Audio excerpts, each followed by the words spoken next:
Before you hand sales to someone else, you need enough reps to understand the market that you're in.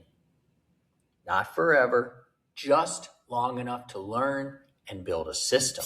If education sales has you second guessing yourself, take a breath. This is a trust first, relationship driven market, and the old tactics, they don't translate. This show replaces guesswork with clarity and a customer acquisition system that builds a pipeline you can trust. I'm Josh Chernikoff, two-time education founder with 2 exits and a lead gen coach for companies in education. Through my ed sales elevation experience over the last 2 years, I've coached 210 companies to leads on repeat. In 2025 alone, I delivered over 2,600 hours of coaching to education companies. My co-host is John Gamba. He also has a successful exit, and now he's the Director of Innovative Programs and the Entrepreneur in Residence at Penn's Graduate School of Education. This is the only show dedicated to customer acquisition for education companies, so consistent listeners go from stalled deals to clarity, credibility, and a pipeline they can rely on. This is Ed Sales Edge, where education company founders earn their edge.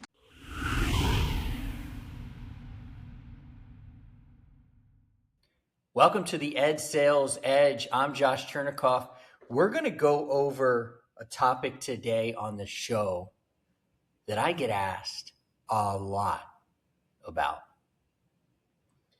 The title of this show is Before You Hire a Salesperson, Do This First.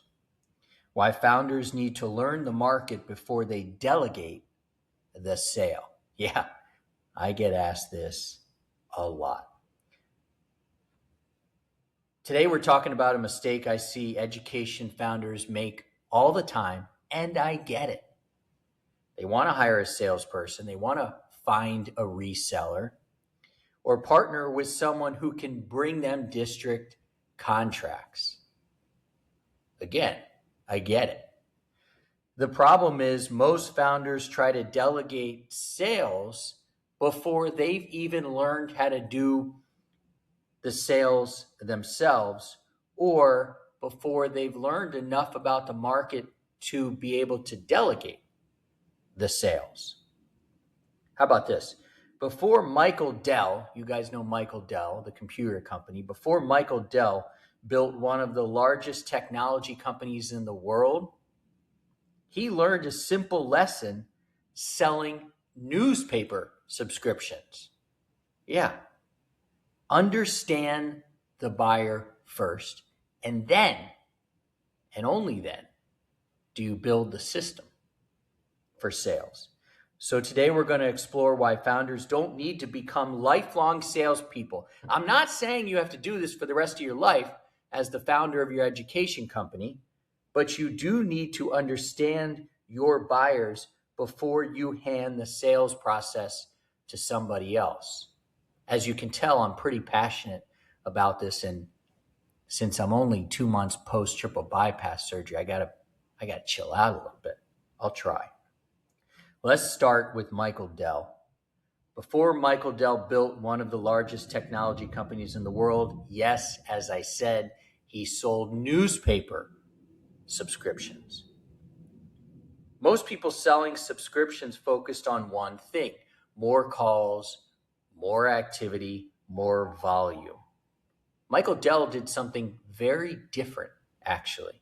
He started paying attention to actually who bought from him. Yeah, and he discovered something fascinating. Newlyweds and people moving into new homes were dramatically more likely to subscribe than everybody else.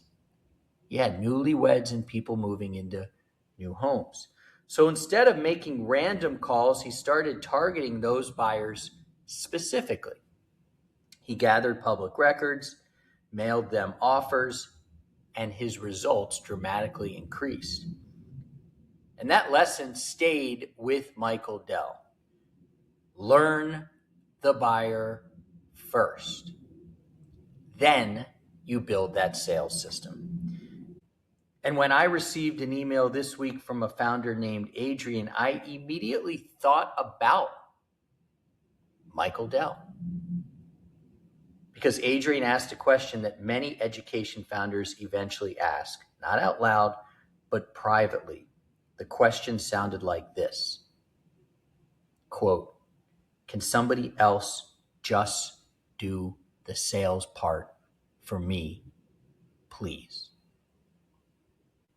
So Adrian reached out and said something many founders are thinking. Adrian just wrote it to me. Adrian told me, "I don't want sales training. I don't really like selling. I want to write curriculum. I want to teach. I want to run pilots. I'll gladly pay you or anybody else 20% of everything you sell." And honestly, I get it. Definitely get it. Most education founders didn't start their businesses because they want to become salespeople, especially the ones we work with. They started because they care about solving a problem. They care about students. They care about teachers. They care about schools. They care about universities. They care about outcomes and mission and purpose. Sales feels like the thing that's standing between them and the work they actually love to do. Again, understandable. But there's a hidden danger inside Adrian's question. He's trying to delegate something before he has learned it. Before we jump back in, I want to take a quick moment to thank you for being part of the Ed Sales Edge community. If you're enjoying this conversation or you found value in any of our episodes, please take a moment to follow or subscribe wherever you're listening or watching, whether that's Apple Podcasts, Spotify, YouTube, or your favorite podcast app. And if you have a minute, leaving us a review or giving this episode a thumbs up on YouTube makes a huge difference. It helps more education founders and leaders discover the show and allows us to keep bringing you conversations like this. We truly appreciate your support. Now, back to the show. So here's the real job of founder-led sales. In entrepreneurship, the founder that leads the sales is about becoming the best salesperson for now. Founder-led sales, let me put it another way, is market research. It's discovery, it's learning, it's pattern recognition, it's understanding. And when you sit across from a prospect, you are learning, you are listening, you are not selling. You're finding out who owns the problem, who cares about the outcome, who has urgency, who has budget. You're listening for what objections appear. What questions come up every single time? What makes somebody say yes? Again, you're listening for that. You're not selling. And those lessons don't come from a reseller. They don't come from a salesperson. Those lessons come from the founder. And that's why founder-led sales is so important in the beginning, at least. Because you're not just selling, you're learning, you're listening. And the reason founders want to skip sales isn't because they're lazy. I don't know a lazy person in our community, the entourage. By the way, it is growing every single day, and not a single person is lazy. It's because sales feel uncomfortable. That's why founders don't want to do the sales. Especially in education, many founders believe if the product is good enough, someone else should be able to sell it. Many founders believe if I just find the right connector, they'll open the doors for me. Many founders believe I'll just get the perfect salesperson, maybe even a superintendent who's retired or a teacher who's left the classroom. I'll teach them how to do sales. They can do it better. But here's the challenge. A reseller cannot teach you who your buyer is. A salesperson cannot discover your market for you. A partner cannot clarify your message. Those are founder jobs. Hate to break it to you.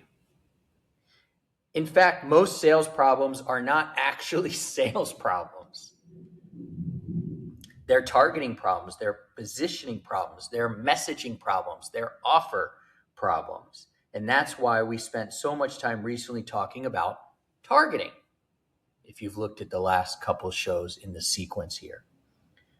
Because before you delegate the sale, you need to know exactly who should buy from you. Because remember, we don't sell to everybody. We find our perfect client. Michael Dell figured out that newlyweds and new homeowners bought subscriptions. That insight was worth more than any salesperson he could have hired. I don't know about if you guys know this, but I spent a few years in the National Football League. No, I didn't play. No, I wasn't the football. I worked for the then Washington Redskins in the Redskins broadcast network. So I know little about the National Football League. And I learned a version of the lesson I'm trying to teach right now about founder-led sales from my time in the NFL. I remember a rookie quarterback, specifically. I'm going to tell you a story. So a rookie quarterback in the NFL doesn't walk into training camp and immediately start telling the offensive coordinator what works. First, he has to learn the game at the NFL level. He has to read defenses. He has to recognize coverages. He has to identify blitzes. Not easy. He has to understand timing. He has to get reps.